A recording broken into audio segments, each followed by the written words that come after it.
You're fired!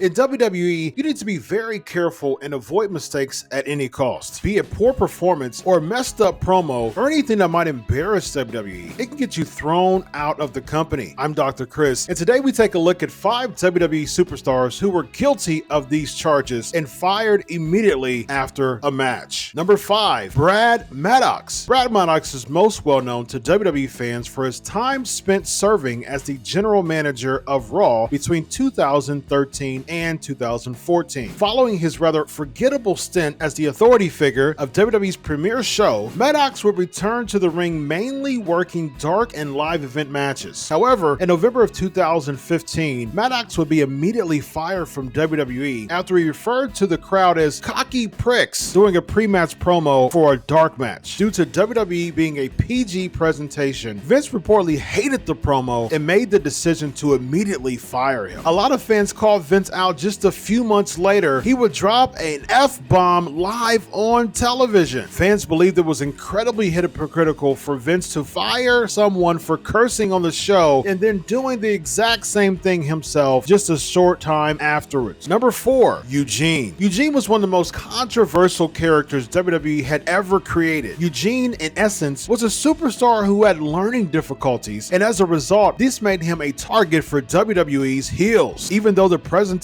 of Eugene character has aged quite terribly, this didn't stop WWE from attempting to bring back the character in 2009. WWE would re-sign Eugene with the aim of bringing him back to television once they found an appropriate storyline. The storyline they decided was to put Eugene in a contract on a pole match versus the Calgary Kid, who would later be revealed to be The Miz. According to Eugene himself, Vince McMahon absolutely hated the way he looked in the match. Eugene stated that Vince had a major issue with his weight gain, and as a result, he was fired immediately after his match with The Miz. Nick Dinsmore, the man behind the Eugene character, was hired by WWE once again in 2013 as a trainer for NXT. However, even that stint came to an end after 1 year. Number 3, Cain Velasquez. Cain Velasquez's WWE career was a complete and utter disaster on all accounts. The issue started right after his debut night in WWE as Cain would interrupt Brock Lesnar following Lesnar defeating Kofi Kingston to win the WWE title on the debut edition of SmackDown on Fox. This annoyed a lot of fans who felt like fan favorite Kofi was being pushed aside in favor of a Cain Velasquez versus Brock Lesnar feud based on their UFC history. Cain would only have one match during his WWE run, and it was quite underwhelming. He faced Brock Lesnar at the Crown Jewel pay-per-view, and it lasted over a minute before Cain tapped out. There were talks that WWE may have brought Cain back for the Royal Rumble appearance. However, there were reports at the time that Cain was rather vocal that WWE planned to do this, so they pulled any plans on bringing him back into the mix. WWE decided to never use him again following that match, and he would be released as part of 2020's budget cuts. Number 2, Mr. Kennedy.